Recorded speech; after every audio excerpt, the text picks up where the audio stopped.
Title: Michael and Monica's Shocking Will. Jason becomes the heir. General Hospital spoilers. The tranquil world of Port Charles is about to be shaken to its core with a bombshell revelation that will leave fans of General Hospital reeling. Michael Corinthos and Monica Quartermaine have always been central figures in the Quartermaine legacy, but their latest move has sent shockwaves through the entire town. In a twist no one saw coming, a newly discovered will reveals that Jason Morgan, presumed dead for years, has been named the sole heir to the Quartermaine fortune. A shocking discovery. The drama begins when a long-forgotten safe deposit box belonging to Monica Quartermaine is unearthed during routine renovations at the Quartermaine mansion. Ned Quartermaine, now at the helm of ELQ, stumbles upon the mysterious key and decides to investigate its contents.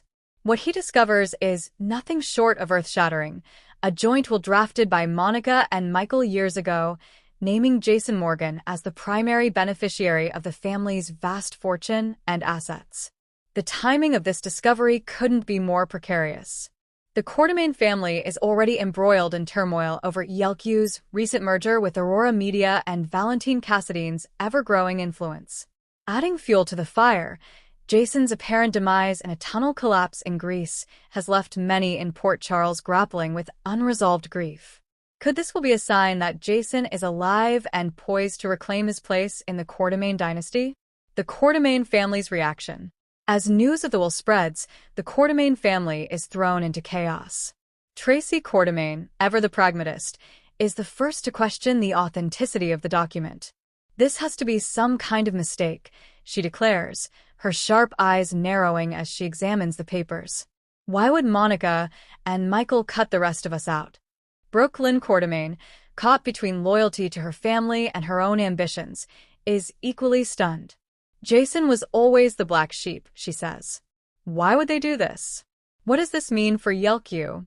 Meanwhile, Ned finds himself grappling with feelings of betrayal.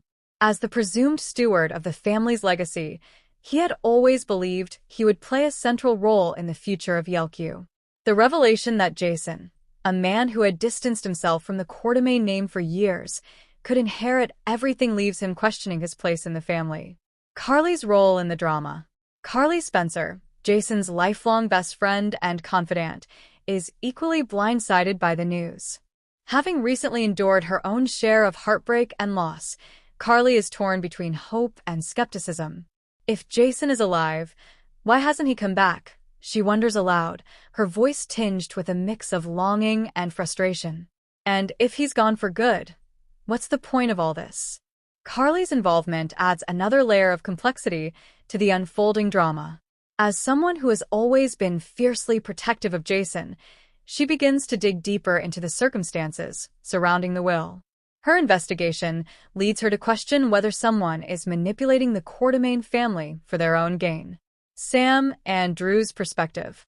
Sam McCall and Drew Kane, both of whom share deep connections to Jason, are equally impacted by the revelation. Sam, who has worked hard to build a stable life for her children, finds herself revisiting old wounds.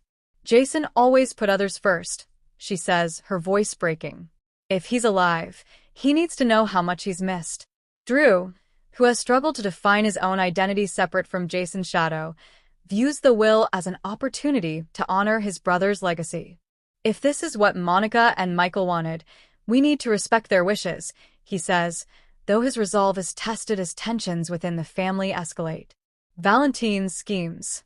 No Quartermaine drama would be complete without the ever-calculating Valentine Cassidy. Sensing an opportunity to exploit the family's turmoil, Valentine begins to position himself as a trusted ally. The Quartermaines are at their weakest, he muses to Martin Gray, his lawyer and confidant. If I play my cards right, I can secure control of ELQ for good. Valentine's machinations add an element of suspense to the storyline, as fans are left wondering whether he will succeed in driving a wedge between the Quartermaines, or if the family will rally together to protect their legacy.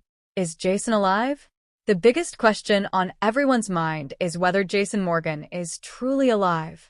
Speculation runs rampant as conflicting reports emerge.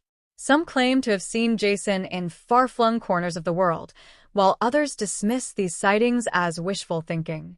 Spinelli, ever the tech-savvy investigator, takes it upon himself to uncover the truth.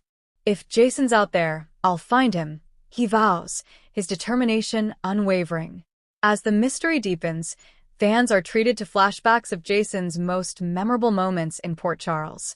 From his transformation into Sonny Corinthos' enforcer to his enduring friendships and complicated romances, these scenes serve as a poignant reminder of the impact Jason has had on the lives of those around him. The reading of the will. The tension reaches a boiling point during the official reading of the will, held in the Quartermaine mansion's opulent living room. Gathered around are the family's key players, each bracing themselves for what's to come. As the executor begins to read, the room falls silent. The terms are clear. Jason Morgan is to inherit the majority of the Quartermaine estate, including control of Yelku. The fallout is immediate. Tracy storms out in a fury, while Ned demands a legal review of the document.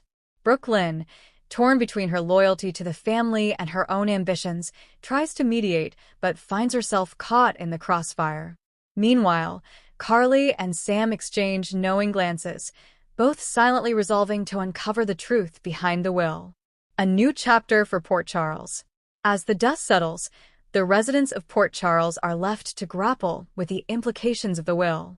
For some, it's a chance to reflect on their relationships with Jason and the legacy he leaves behind.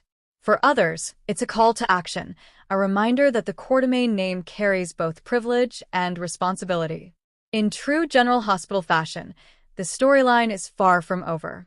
With questions lingering about Jason's fate, Monica and Michael's motivations, and Valentine's schemes, fans can expect plenty of twists and turns in the weeks to come.